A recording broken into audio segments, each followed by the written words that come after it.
What it is, guys, boy Blasphemous HD, and we're probably fucking up right now because I'm about to watch 10 creepiest audio recordings. The original video is in the link down below. It's by Top Trending.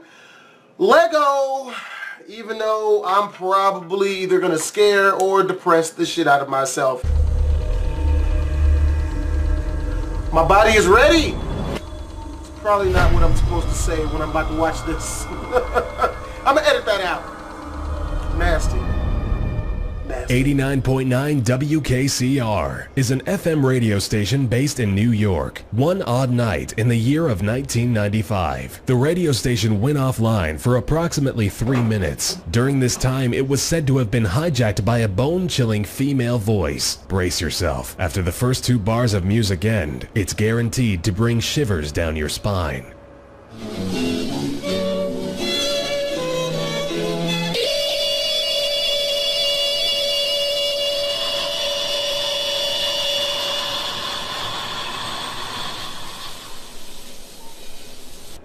Following the initial override and heaving breathing, the mysterious voice begins to read out the name and time of death of various people who lived in New York. The chant-like rhythm combined with the faint ring of chimes makes this second segment emulate a situation that is nothing less than demonic. April 1988, Ruth wife of Rocco Bob and me. October 1988, Morgan Shoemake, father, Barbara, husband of Elsie, Barbara's dad. August 22nd, 1985, Irene McGellis Tutulio. The voice was never traced, nor was any major connection made between the names being read. This leaves the paranormal events as an outright shocking mystery. About 7 years ago, on March 9th, 2008, a 10-second clip of an eerie, unidentifiable voice was discovered in the midst of a historian's research, which dated all the way back to 1860. This recording was created using a phonautograph, which was the bleeding edge of sound-based technology at the time. Compared to the audio we are used to today, this clip sounds nothing less than a demonic chant you would hear in your worst nightmare.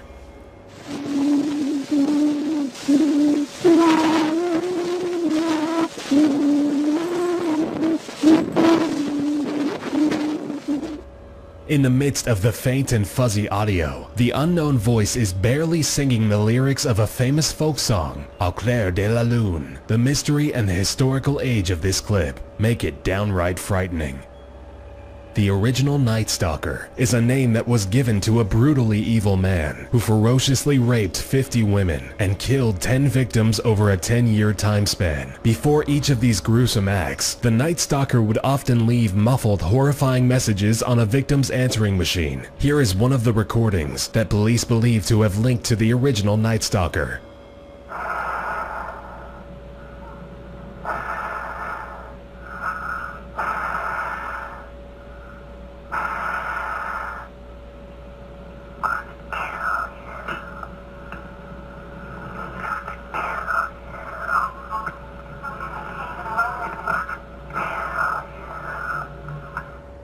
The Night Stalker was never convicted and is still out there today. It's frightening to consider the possibility that your answering machine could contain a similar message any day now. What the fuck? When considering the possibility of aliens in parallel dimensions, it becomes very easy to dismiss it all as mere fiction. The following clip is between a public radio broadcast and an unknown caller based in military facility Area 51 proves to be very different. The psychotic and emotional atmosphere of panic and sincerity of terror in the caller's voice is either incredible acting or the introduction to a harsh reality the human race always wishes to dismiss so quickly: the discovery of aliens. Hello, Art? Yes. Hi. I don't have a whole lot of time. Well, look, let's begin by finding out whether you're using this line properly or not. Area 51. Yeah, that's right. Were you an employee or are you now? A former employee. Former employee. I was let go on a medical discharge about a week ago. They're gonna, they'll triangulate on this position really soon. So you can't spend a lot of time on the phone, so give us something quick. Okay, okay, what we're thinking of as aliens, Art, they're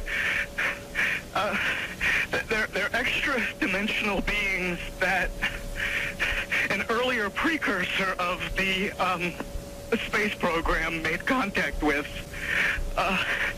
They are not what they claim to be. I started getting... In some way, something knocked us off the air, and we're on a backup system now. It's the government, or... I don't know.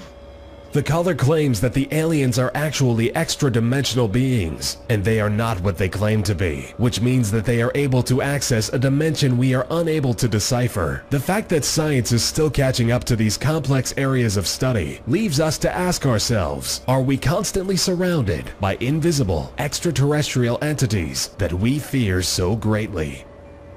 Vladimir Komarov was a Russian astronaut who made a journey into space that was cut short due... Give me a second, man. I keep hearing fucking sounds behind me. Shit the fuck off.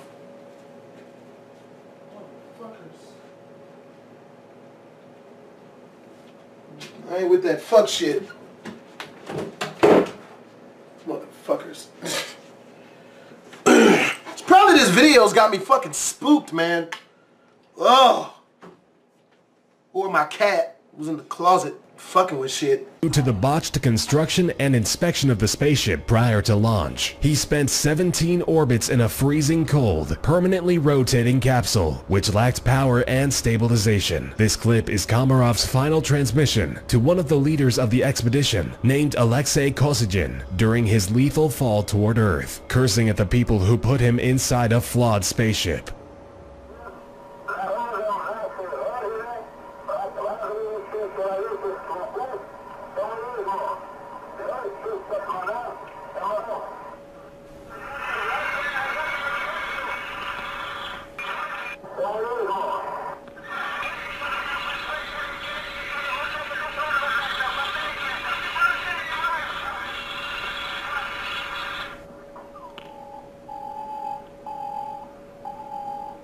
Damn! Listening to the final words of Komarov, combined with the beeps of nothingness, is horrifying in its own way by observing such a tragic death. The National Oceanic and Atmospheric Administration teams have various posts stationed in the deep sea to assist with research and anticipate natural disasters such as tsunamis. On rare occasions, the recordings found by these posts will pick up mysterious sounds that are archived and labeled unidentified. One of the strangest unidentified sounds contained in these archives has been given the name Julia. Julia?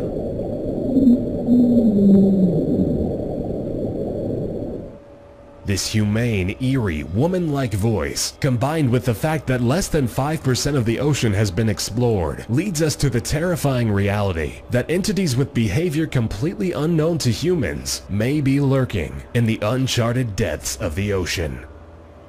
During the Vietnam War, the Vietnamese belief was that the dead must be buried in their homeland, or their soul will wander aimlessly in pain and suffering. Vietnamese feel that if a person is improperly buried, then their soul wanders constantly. The US used this against them by recording ghostly sounds and voices, which they hoped would impersonate dead, wandering Vietnamese soldiers.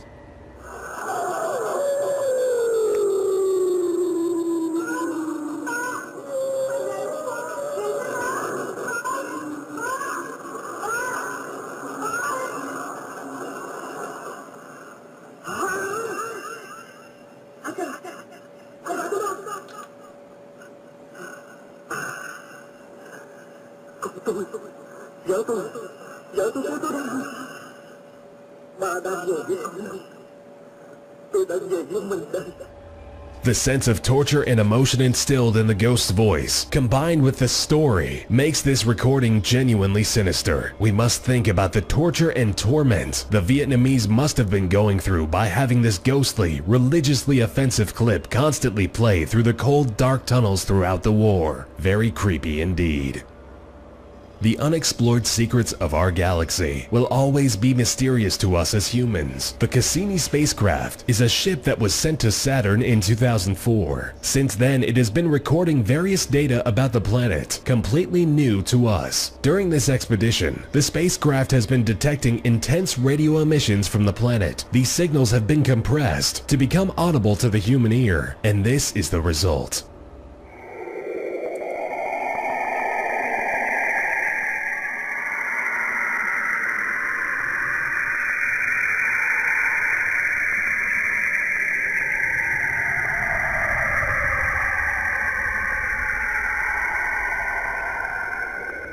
Fuck that! Now, that sounds much like an audio track from a sci-fi horror movie prior to a murder. It's shocking to think about how little we know about space and what's actually going on out there.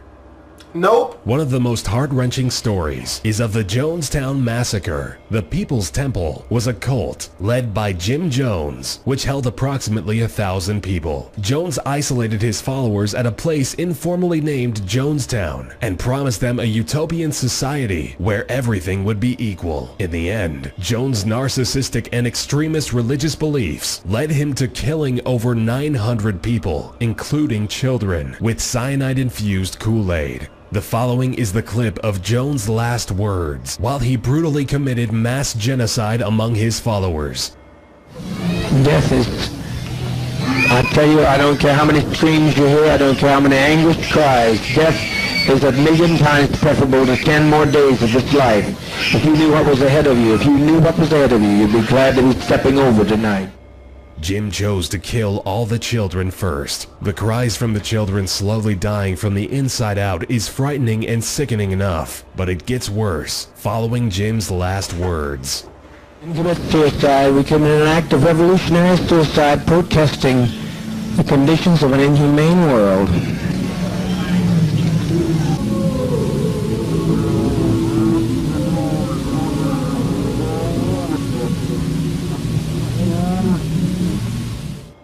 After Jim speaks his final words and the poison was finally setting in, you can clearly hear a very alarming demonic growl, followed by faint demonic chants. Once everyone was confirmed dead, Jim Jones would take his own life by shooting himself in the head. It's not a surprise that an act as disgusting as this can awaken the presence of evil supernatural beings.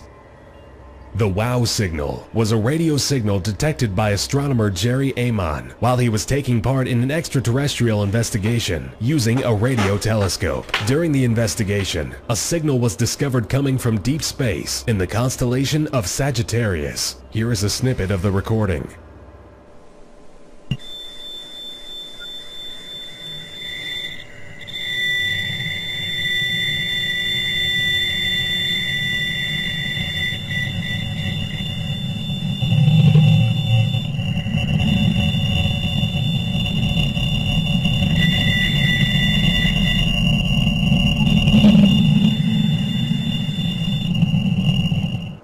So far, no astronomer has ever been able to pick up a signal remotely close to this one. The scariest part is the fact that the signal was transmitted from one of the emptiest places imaginable in space. So if a signal is emitted from a location that contains no actual structures, it would be from some floating object, leading people to believe it could have been some sort of spaceship. This recording proves to be the best evidence yet for extraterrestrial existence.